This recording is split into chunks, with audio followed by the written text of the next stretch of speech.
online 24/7. Broadcasting worldwide online 24/7. Hi, I'm Dr. Donald Palmer and I'm an immunologist. COVID-19 is still with us and making people ill every day, but it's not too late for all adults to book their first or second NHS COVID-19 vaccination. To get these vaccinations while they are still available and protect yourself and those around you, visit nhs.uk/COVID vaccination or call 119. Hi, I'm Dr. Donald Palmer and I'm an immunologist. COVID-19 is still with us and making people ill every day, but it's not too late for all adults to book their first or second NHS COVID-19 vaccination. To get these vaccinations while they are still available and protect yourself and those around you, visit nhs.uk/COVID vaccination or call 119. Some people who have been infected with COVID-19 report still not being themselves weeks later. To help us explore when and how people can get help, I have two doctors with me. Hi, I'm Dr. Sarah Ann Filson and I am an infectious diseases and microbiology doctor currently working in northwest London. Hello, I'm Dr. Abayomi Salau.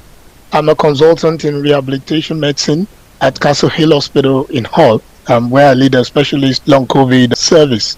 Is COVID-19 still an issue? Yeah, so unfortunately, we do still need to talk about COVID, and it is still a real issue.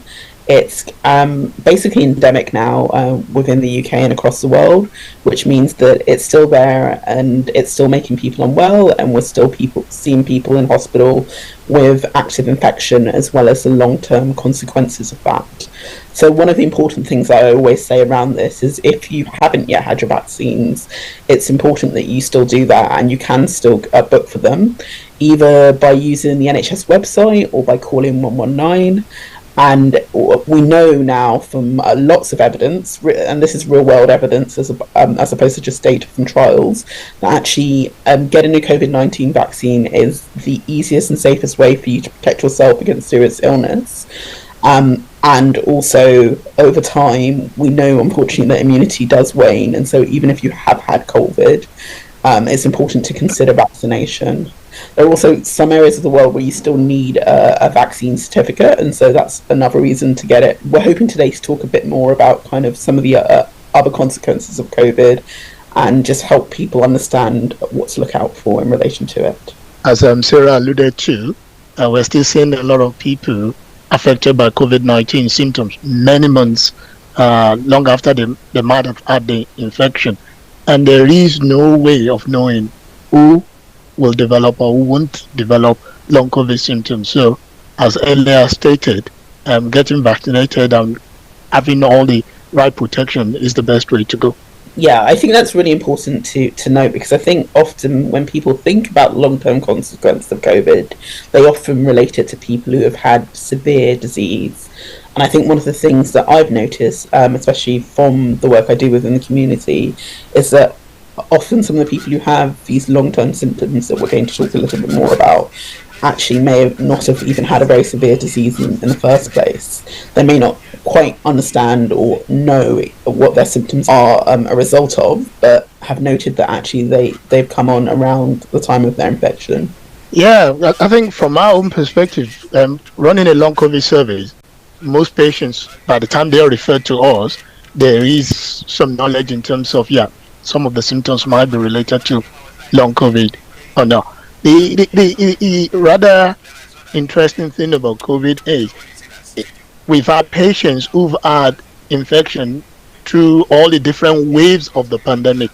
Yes, we had the bigger bulk of patients during the first wave, but right from the start, we're still seeing people who are having ongoing symptoms following COVID infection, and unfortunately, some of them are still being affected by breathlessness, tiredness.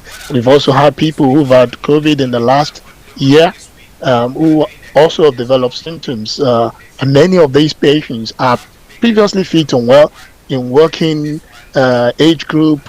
We also know this is not just about older people or people with pre-existing medical condition. It can affect pretty much anybody, and there is no way of distinguishing who will develop long COVID, and it's not specific to any demographic or any particular age group. It can affect any age as well as people of any genetic or racial background. How many people have long COVID and what is it, Sarah? So I think the important thing to note is that the majority of people who have had COVID will make a full recovery, but this isn't unfortunately true for everybody. I think the current estimate is that there are probably about 1.6 million people in England alone who are experiencing symptoms that last for more than 12 weeks following a COVID infection. Yes, we've got 1.6 million people in terms of that, and that spanning two broad groups of people. People who are still having symptoms of COVID 4 weeks after the infection.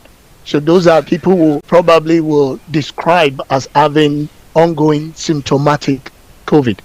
And then most people, as Sarah said earlier on, would recover. Most of them do within the 12 weeks. But if after 12 weeks people still have not fully recovered, they are those that we will probably put in the label of post-COVID syndrome. It's interesting because in terms of symptoms, I mean, the list is almost endless. It can range from things like feeling fatigue, having ongoing cough, shortness of breath, to problems of sleep, problems of concentration.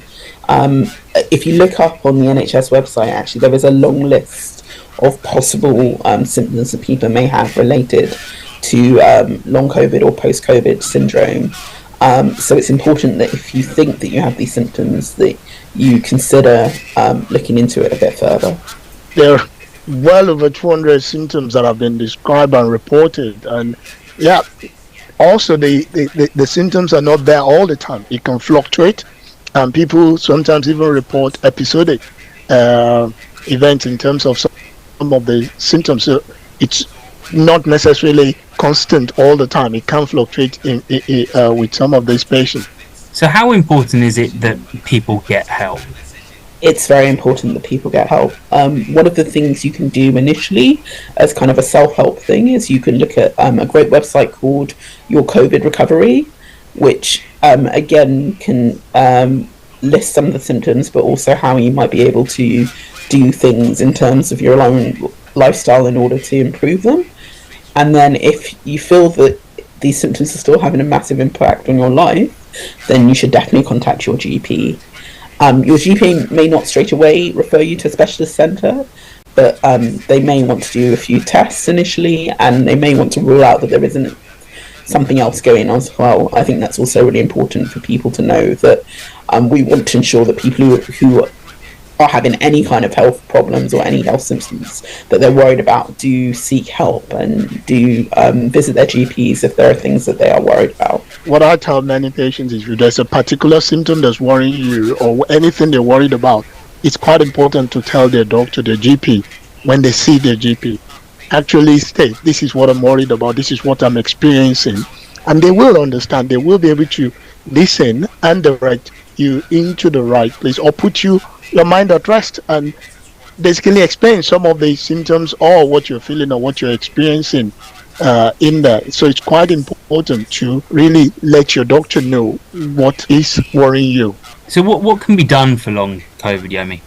As Sarah mentioned earlier on, she's mentioned about the fantastic website, lots and lots of experts' advice, and I cannot recommend it enough. It's called Your COVID Recovery, and it gives a lot of self-help guide links and practical things that makes day-to-day living easier, and suggestions on how to get over some of the common symptoms in there.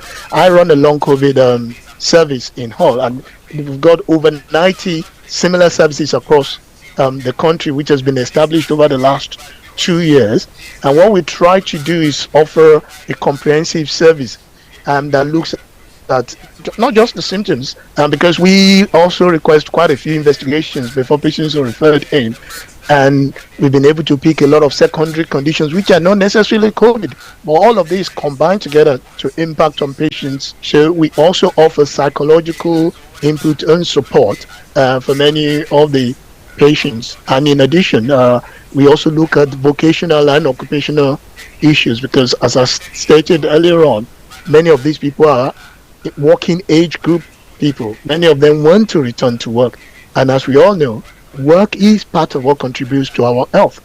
And every support and help that can be provided to people to enable them to return or retain their job will help. And that's part of what we try to put together as part of what the long COVID service developed. Yes, there might be minor variations area to area, but generally speaking, most services will be able to point patients in the right direction, either for physical therapy, occupational therapy, or psychological support as required.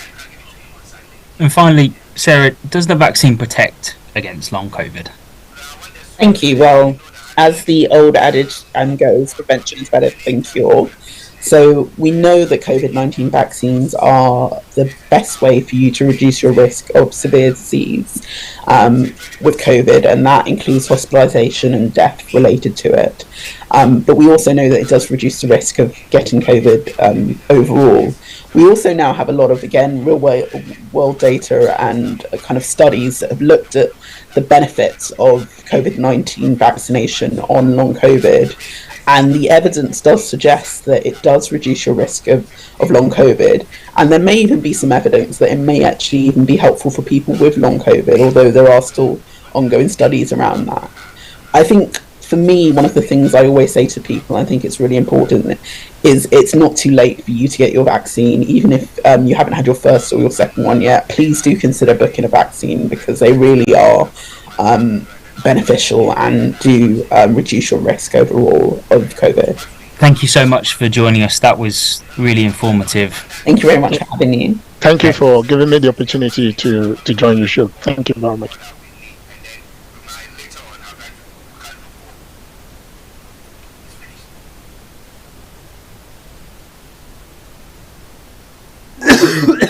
Hi, I'm Dr. Donald Palmer and I'm an immunologist. COVID-19 is still with us and making people ill every day, but it's not too late for all adults to book their first or second NHS COVID-19 vaccination. To get these vaccinations while they are still available and protect yourself and those around you, visit nhs.uk/COVID